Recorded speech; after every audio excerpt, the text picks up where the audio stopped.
So finally we've pulled out the radiator. I've pulled it out and look at the condition of this radiator. All these dents in the radiator that will block it up. There's so many dents. All the fins, all the radiator fins are damaged, and you can see there's some stains of green all around here. So something has been leaking here. Either the radiator cup may have been leaking, or maybe the top tank seals. The top tank seal is just in there, in between here, the way it's sandwiched in between the plastic and the metal here. This is your little clamp.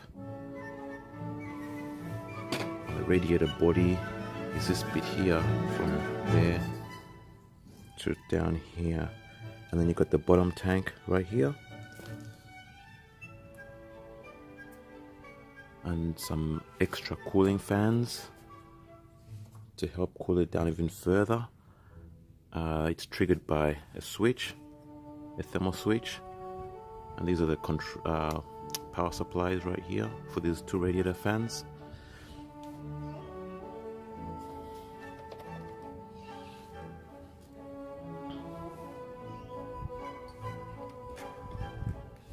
Yeah, it looks pretty. I think it's blocked. I think it will be blocked. Look at the front. This is the part you don't get to see because it's hidden between the aircon condenser.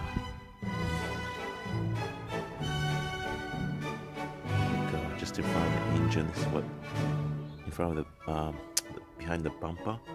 This is what it looks like. And I think it was due for a new one.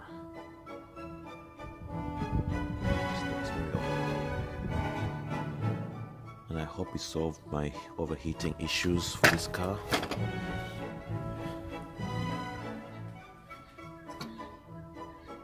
Yeah, it wasn't too hard to remove. It was actually quite simple, straightforward. You can do this at home. Well, what I've done here with mine, I've actually got these clamps. I like using these clamps, hose clamps, and I've just clamped off my oil lines there, and the other one there. The bottom hose is right here. I've pulled that one off. Yeah, it's ready to go.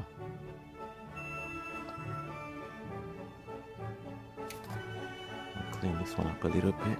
I think what I would do with this one, this thermal housing, I'm going to order a new one, because if you can see this one right now, it's quite corroded as well. It's starting to corrode right here. There's like a little pitting happening all through the body of it, look, through the pipe.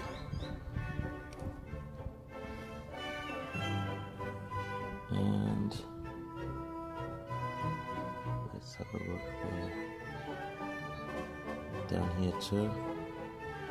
Look at that. Yeah. The housing will be replaced. That's another time.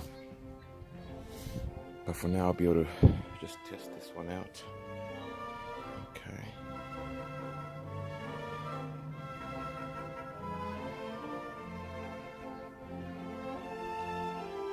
So the next step is to sort out the heat, putting the radiator back on. But to do that, you need to put this fan shroud. You know, it's got the bottom cover. It detaches right there. There's some metal clips right there. You take them off, you unclip them, and you go all the way around. Take all of these off. What you do with this one, simply put it back down under there. put it there and leave it there like so.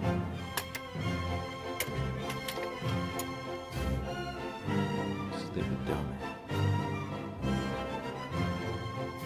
So it's there. So when the radiator goes in, the fan shroud together with the radiator, because this one's going to go on like that.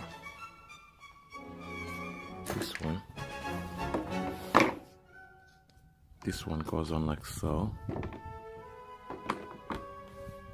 Make sure it goes in under here. Slide in under the clips. Oop. Same thing over here. Make sure it's all the way down.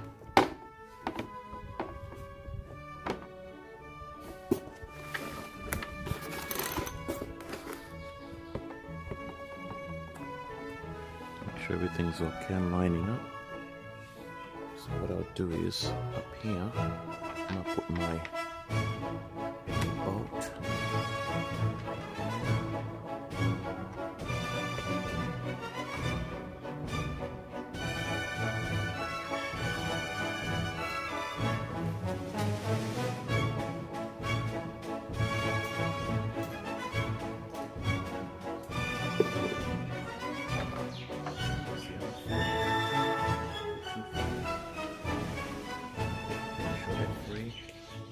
Bearings are good. Just spin them like that. Good.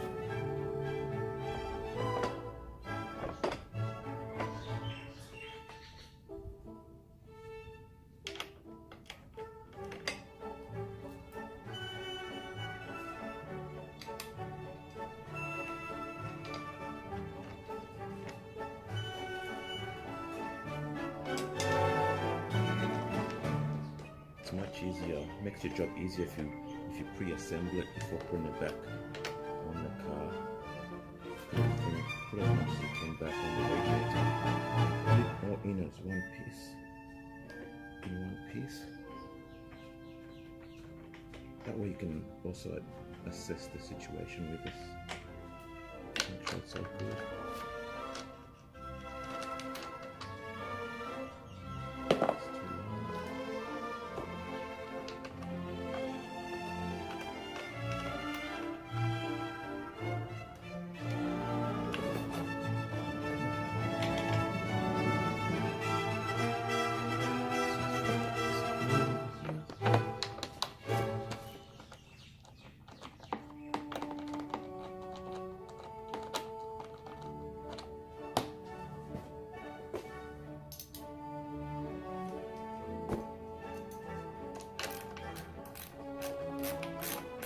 Tighten these up.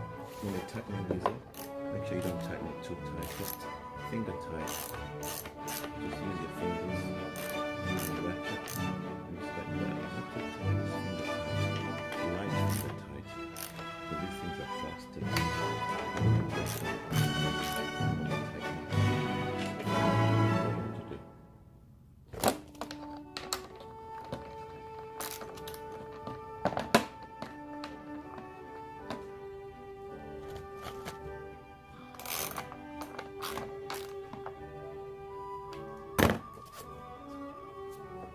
That's ready to be put in now. Make sure the fans are free, nothing's obstructing them. Ready to go.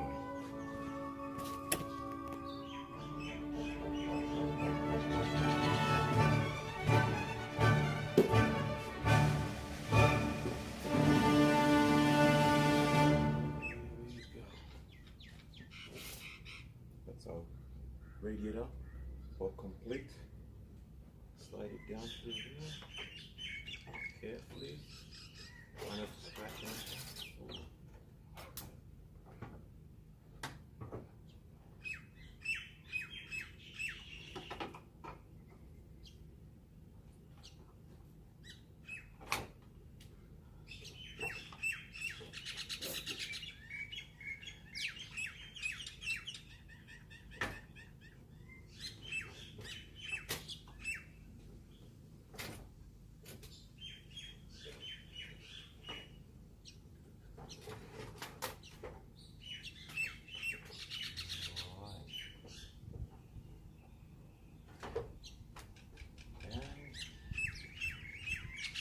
sure it sits in the two locators, bottom brackets underneath. Make sure it locates into those ones by just shaking it like that, just rocking it a little bit, make sure it's secure and it's all the way down.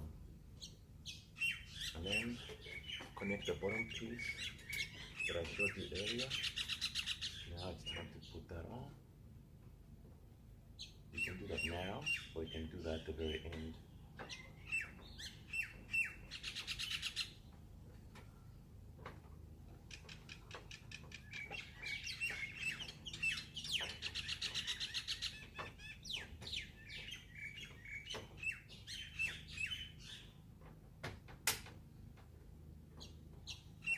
That's in, one side is in, to the other side.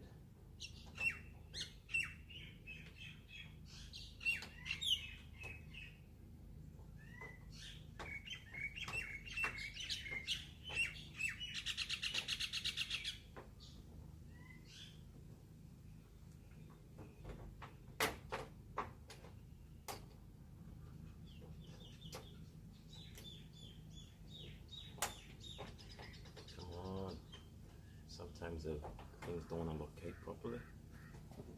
Bit of a struggle, but eventually I'll get it. And that's it. That's in.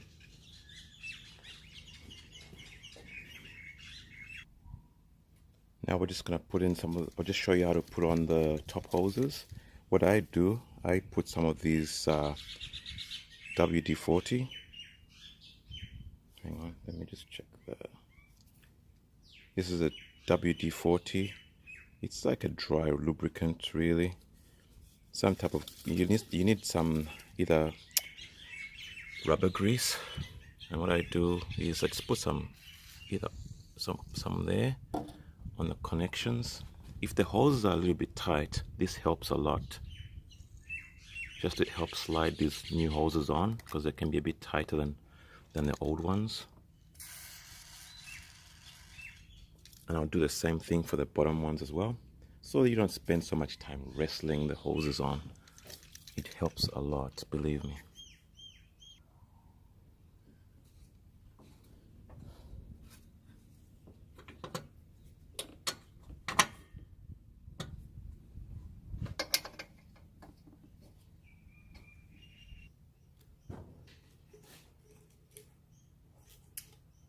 Go ahead and remove the clamps from the old hose. Some gaskets, some clamps are reusable, like these ones here. You can use them a few times, reuse them. If these ones are in good condition, so I'm gonna reuse mine.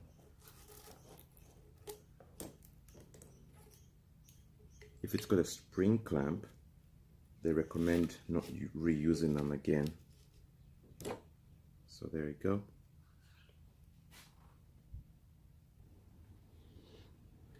Here we go. So we've got our hose. Look at that. Nice and smooth, easy. So that's why it's good to to put some grease on them. Easy, right there. Nice.